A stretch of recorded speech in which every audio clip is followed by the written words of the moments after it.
जय जय राम हरे राम राम जय जय राम हरे जय जय जय करायची इच्छा नाहीये का? हात वरती करून देवाला समर्पण करावं. देव एक हात वरती करतो, पण आपलं कर्तव्य आपण दोन हात वरती केले पाहिजे. उभारीला हात काय केलं? जगी जाणविली मात. हो, आणि जगाला तो आश्वासन देतो की आता मी आलोय, आता मी आलोय, आता मी आलोय आणि मी पुन्हा येईल. आणि आल्यानंतर काय करेल? रस्त्यात खड्डे का खड्ड्यात रस्ते, ते मी आल्यानंतर कळणार नाही. आजकालचे नेते लोक ते आश्वासन देतात, पण ते आश्वासन पूर्ण करतील की नाही सांगता येत नाही. पण भगवंत आल्यानंतर तो आश्वासन देतो, काळजी करू नका, जगी जाणविली मात मी आहे, मी तुमच्या करता आहे. आपण जर तन मन धनाने त्याला शरण गेलो तर परमात्मा सुद्धा आपल्याकडे येतो. संत त्याला न बोलवताही संतांच्या घरी देव येतो. या परम पवित्र अशा या नर्मदा कुटीमध्ये, या आश्रमामध्ये, या धामामध्ये नर्मदा मैया अगोदर नव्हती असं नाही, तर ती होतीच. महाराज ज्यावेळेस परिक्रमा करून आले, परिक्रमा करून आल्यानंतर इतकी ओढ त्यांना त्या स्वरूपाची, इतकी ओढ त्यांना त्या मैयाची लागली होती की हे लेकरू मैयाशिवाय राहू शकत नव्हतं. आणि म्हणून गावामध्ये न येता या गावाच्या बाहेरच बाबा थांबले. बाबांनी सांगितलं की मला आता या संसारात राहायचं नाही, मला या गावात आता यायचं नाही, तर मला आता फक्त आणि फक्त नर्मदा मैयाच्या कुशीमध्ये वास करायचा आहे, वास करायचा आहे. हे वैराग्य त्यांच्या अंतकरणामध्ये निर्माण झालं. आणि नर्मदा मैया ही वैराग्याची देवी आहे महाराज. वैराग्य परिक्रमा तिला म्हणत असतात. आणि बाबाजींच्या अंतकरणामध्ये इतकं वैराग्य निर्माण झालं, इतकं वैराग्य निर्माण झालं. तरुण वयामध्ये असं वैराग्य निर्माण होणं ही सामान्य गोष्ट नाही महाराज, ही दैवी लक्षण आहे, ही भाग्याची लक्षणं असतात. चढत्या वयात परमार्थाची आवड निर्माण झाली, वैराग्य निर्माण झालं. बाबाजी इथेच थांबले. आणि खरोखर मी नक्कीच आपल्या या जोविली गावाला आणि त्यांचे सगळे जे सगळे संबंध भाऊबंद आहेत, एकदा त्यांना मनापासून धन्यवाद देईल की आपण बाबाजींना ओंकारेश्वरला जायची ओढ होती, पण बाबाजींना आपण सांगितलं नाही बाबाजी आपण इथंच राहा. खरं तर बाबाजींना तिकडे जायची ओढ होती, ओंकारेश्वरला जाऊन त्या धामामध्ये राहायची ओढ होती. कारण साधू आहे ना, साधू, या साधूला 3 गोष्टी आवडतात. कुठल्या 3 गोष्टी? साधू हा देवाच्या नामात राहत असतो, साधू हा देवाच्या कामात राहत असतो, आणि साधू हा देवाच्या धामात राहत असतो. या 3 गोष्टी साधूला आवडतात. साधू देवाच्या नामात राहतो. आणि पूज्य बाबाजींचं जीवन आपण बघितलं तर प्रत्येक पौर्णिमेला या ठिकाणी कन्यापूजन भजनाचा कार्यक्रम होतो. एवढा मोठा महात्मा दिव्य आहेत, परंतु तरी सुद्धा भजन चालू झालं की बाबा स्वतः हातामध्ये चकवा त्या ठिकाणी घेतात, टाळ त्या ठिकाणी घेतात, आणि स्वतः ते 2-2, 3-3, 4-4 तास त्या ठिकाणी भजन करतात. का? कारण साधूला देवाच्या नामात राहायला आवडतं. दुसरी गोष्ट, साधूला देवाच्या कामात राहायला आवडतं. प्रत्येक पौर्णिमेला कन्यापूजन करणं हे त्यांचं काम आहे. नवे नवे त्यांना त्या कामात राहायला इतकं आवडतं की प्रत्येक पौर्णिमेला सगळ्या कन्यांना अतिशय प्रेमाने ते आमंत्रण देतात. त्यांचे सोहळे त्या ठिकाणी करतात. कन्येच्या रूपाने साक्षात मैयाच त्या ठिकाणी येत असते. देवाचं काम ते इतकं मोठं करतात की परिक्रमावासी इथून जात असताना त्यांना प्रमाणपत्र देण्याचं काम हे परमपूज्य बाबाजींच्या हातून होत असतं. आणि आम्ही सुद्धा इथूनच प्रमाणपत्र घेऊन गेलो होतो. नाहीतर आपल्यासारख्या लोकांना, लोक ज्यावेळेस परिक्रमेला निघतात त्यावेळेस आपली गॅरंटी घेणं हे काय कमी जोखमीचं काम आहे? कारण आपण तिकडे जाऊन काय दिवे लावू हे काही सांगता येत नाही. आपली जोखीम एक प्रकारची ते घेतात, आपली जबाबदारी बाबाजी घेतात आणि नुसतं प्रमाणपत्र देत नाही बरं का. बाबाजी परिक्रमावासी नुसतं प्रमाणपत्र देत नाही, एक वही देतात. नर्मदा मैयाचं त्याच ठिकाणी अष्टमंगचं पूजेचं पुस्तक त्या ठिकाणी देतात. आणि परिक्रमा सुरू केल्यानंतर कुठून सुरू करायची, कशी सुरू करायची, काय अडचणी येतील, काय अडथळे येतील, पुढे कोणते गावं लागतील, याचं प्रत्येक क्षणाक्षणाला बाबाजी त्या ठिकाणी मार्गदर्शन करत असतात. आम्हालाही अनेक वेळा त्या ठिकाणी बाबाजींनी मार्गदर्शन केलं. एकदा दुपारच्या वेळेला बाबाजींनी मला मेसेज केला. बाबाजी म्हणाले की कुठे आहात? आम्ही म्हटलं अशा अशा ठिकाणी आहेत. तर बाबाजी मला म्हणाले की उद्या सकाळी तुम्हाला भोजना करता, नाश्ता करता खमंग ढोकळा त्या ठिकाणी मिळेल. आणि आम्ही अशा ठिकाणी होतो महाराज की ज्या ठिकाणी खमंग ढोकळा काय एक साधं चॉकलेट सुद्धा मिळणं मुश्किल होतं. काय भेळ भत्ता मिळेल की नाही सांगता येत नव्हता. अशा ठिकाणी बाबाजी म्हणतात उद्या तुम्हाला नाश्त्याला काय मिळेल? तुमच्या तोंडाला पाणी आलं का काय? खमंग ढोकळा मिळेल. मी म्हटलं असं थोडीच होत असतं, असं काय असतं. मी विचार केला ठीक आहे जाऊ दे, बोलले तर ठीक आहे, पण आपण बघूया खरंच होतंय की नाही. माझ्याही मनामध्ये उत्सुकता निर्माण झाली होती आणि खराखर ती रात्र गेली आणि दुसऱ्या दिवशी आम्ही नाश्त्याला बसलो. खरं तर खमंग ढोकळ्याचा कुठे वास येत नव्हता की कुठे कुजबूज चालली होती असंही काही नव्हतं, कुठे मिरच्या तळ्याचा कार्यक्रम झाला होता असंही काही नव्हतं, कुठं बेसन पीठ होतं असंही काही नव्हतं. पण नाश्त्याला बसलो, ताट समोर त्या ठिकाणी मांडलं आणि समोर मांडल्यानंतर पहिला ताटात आला तो म्हणजे खमंग ढोकळा. इतकं छान वाटलं, इतकं छान वाटलं, छान वाटलं खरं. पण त्यावेळेला अश्रूंनी डोळे भरून आले की एका साधूने शब्द दिलाय की तुम्हाला उद्या हे खायला मिळेल. खरं तर खाद्यपदार्थ ही खूप क्षुल्लक गोष्ट आहे महाराज, खूप क्षुल्लक गोष्ट आहे. पण मैया इतका मोठा दुर्लभ अनुभूती आपल्याला देते ना महाराज, की ती दिव्य अनुभूती घेण्याकरता, तो दिव्य अनुभव घेण्याकरता, तो दिव्य अनुभूती, तो दिव्य अनुभव घेण्याकरता तो फक्त ऐकून जमणार नाही, तर जन्माला आल्यानंतर एकदा तरी नर्मदा परिक्रमा करा. तो दिव्य अनुभव तुम्हालाही मिळाल्याशिवाय राहणार नाही, तुम्हालाही मिळाल्याशिवाय राहणार. साखर एवढी गोड आहे, साखर तेवढी गोड आहे, साखर अशी आहे, साखर तशी आहे, तिचा दाणा असा आहे, तिच्यामध्ये एवढी गोडी आहे, असं मी किती जरी सांगितलं तुम्हाला ती कळेल.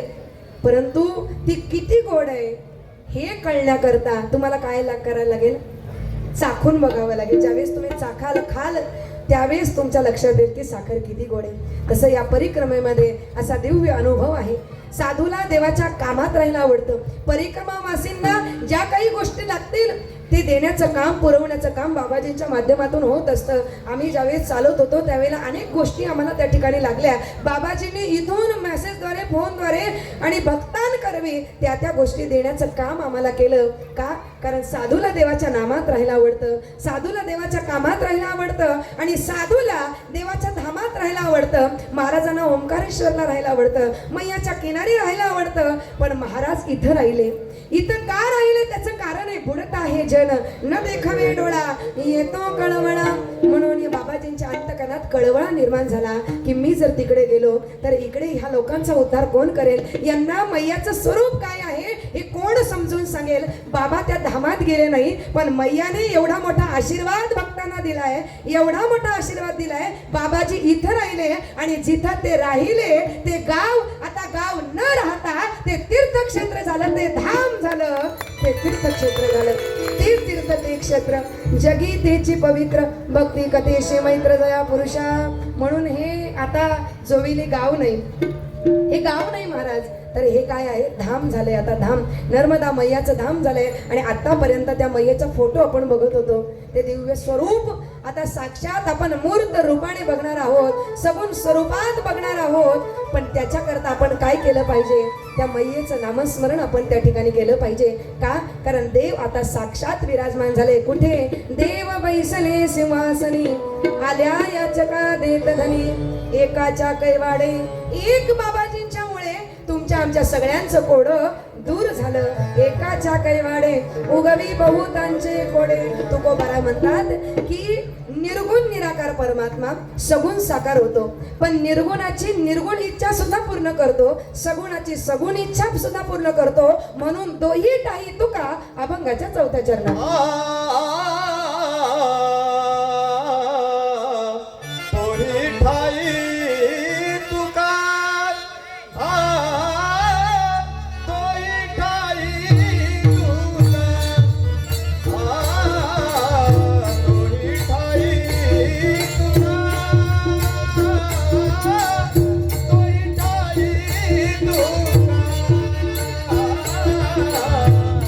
ठाई तुका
परमात्मा आहे आणि सगुण साकार सुद्धा परमात्मा आहे.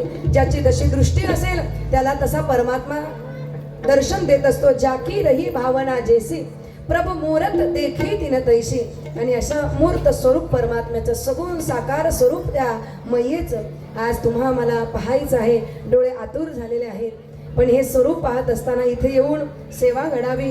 फक्त दर्शन नाही, इथे सेवा करा. सेवा करा. बाबाजींची सेवा करणं, या आश्रमाची सेवा करणं, इथे झाडझूड करणं, अन्नदान करणं, कन्यापूजन करणं, इथल्या उष्ट्या पत्रावळ्या उचलणं, हे सुद्धा मैयाचंच काम आहे. आणि हे काम जे करतो ना त्याला मैया एक ना एक दिवस प्रत्यक्ष दर्शन दिल्याशिवाय त्या ठिकाणी राहत नाही.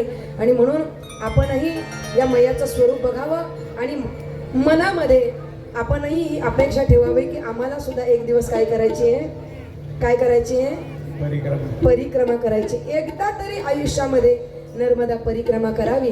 आणि करत असताना वाट चालता परिक्रमेची,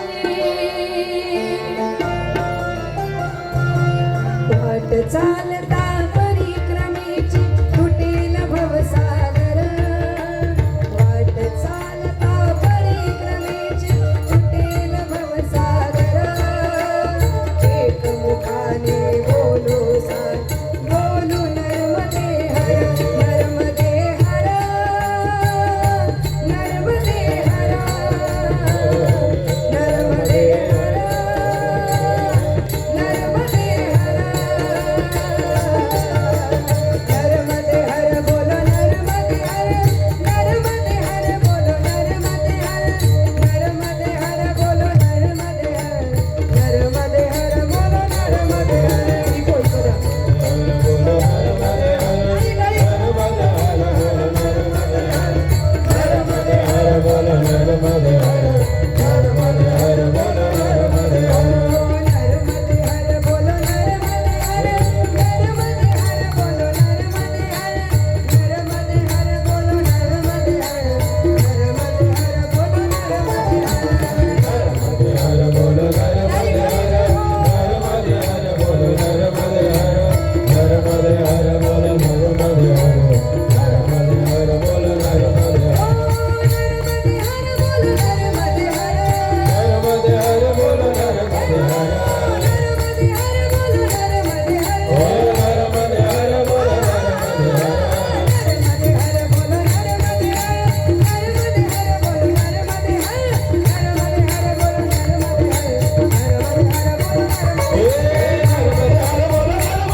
राहू द्या संध्याकाळपर्यंत. ज्ञानेश्वर माऊली, ज्ञानराज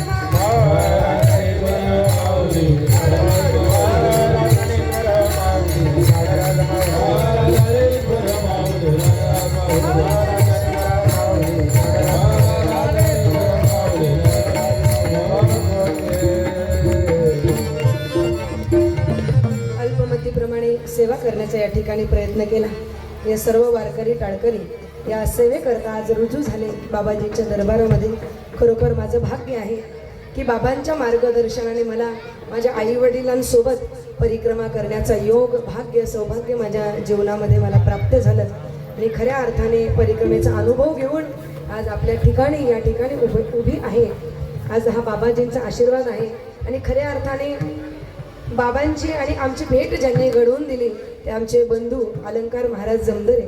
आपल्या मनापासून धन्यवाद की त्यांच्या संयोगातून आज बाबांची आणि माझी पुण्यक्षेत्र अलंकापुरीला त्या ठिकाणी कीर्तनाच्या निमित्तातून बाबाजींची आणि माझी त्या ठिकाणी भेट झाली. संतांची भेट ही महत् भाग्याने होत असते, भाग्याचा उदय. आणि भाग्याचा उदय झाला. माऊलींच्या दरबारामध्ये साक्षात मौनी बाबांसारखी आई मला त्या ठिकाणी मिळाली. आणि तिथून पुढे हा प्रवास अगदी परिक्रमेपर्यंत पूर्ण झाला. आणि यामध्ये खरोखर कुठली तरी जी शक्ती असते ती भक्ताकडे असते. आणि ती भक्ताची दैवी शक्ती आपल्याकडे असल्याशिवाय परिक्रमा पूर्ण होऊ शकत नाही. कारण इतकी खडतर अशा प्रकारची परिक्रमा आहे की कितीतरी वेळा आपल्याला रडावं लागतं. कितीतरी वेळा असं वाटतं की उगीच आलो परिक्रमेला, एवढा त्रास होतो, एवढे कष्ट होतात. परंतु कुठेतरी संतांचा आशीर्वाद असतो की जो आशीर्वाद आपल्या निष्ठेपासून आणि आपल्या कार्यापासून आपल्याला परावृत्त होऊ देत नाही. आणि तो आशीर्वाद माझ्या पाठीमागे बाबाजींचा होता. म्हणून आज या ठिकाणी या कीर्तनाच्या निमित्ताने बाबाजींनी सेवा करण्याची आज्ञा दिली. खरं तर प्राणप्रतिष्ठेचा उत्सव आणि त्यानिमित्ताने कीर्तन म्हणजे एखाद्या अधिकारी वक्त्याचं ते कीर्तन असावं तेवढा माझा अधिकार नाही. पण मैयाचा आशीर्वाद, बाबाजींचा आशीर्वाद म्हणून या ठिकाणी उभं राहण्याची पात्रता नसताना सुद्धा म्या बालक बोबडा बोले काव्य कुणा विचुका पावले ते चोज करुणी माऊली रिजे जेवी या न्यायाप्रमाणे ही सेवा आपण गोड करून घ्याल ही अपेक्षा या ठिकाणी करते. सर्व वारकरी श्रोतवर्गांचे मनापासून धन्यवाद, आभार. बोलताना काही चुकलं असेल माझं मला परत करा. जे काही चांगलं असेल ते माझे सद्गुरू भाषाप्रभू जगन्नाथ महाराज पाटील यांचं समजून आपल्या जीवनात आचरणात उतरवण्याचा प्रयत्न करा.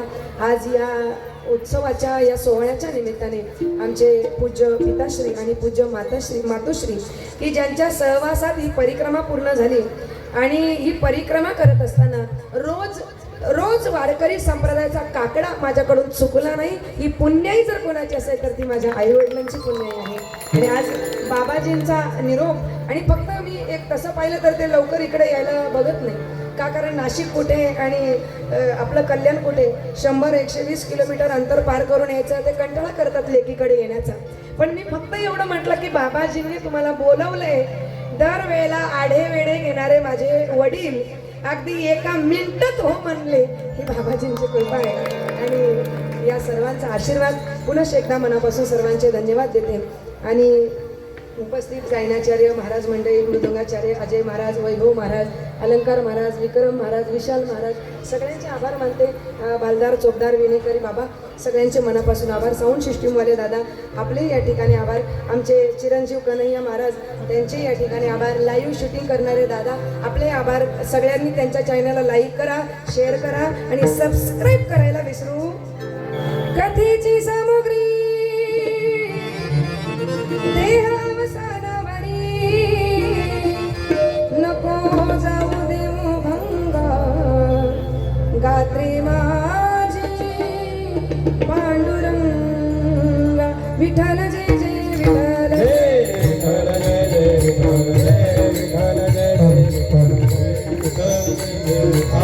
जय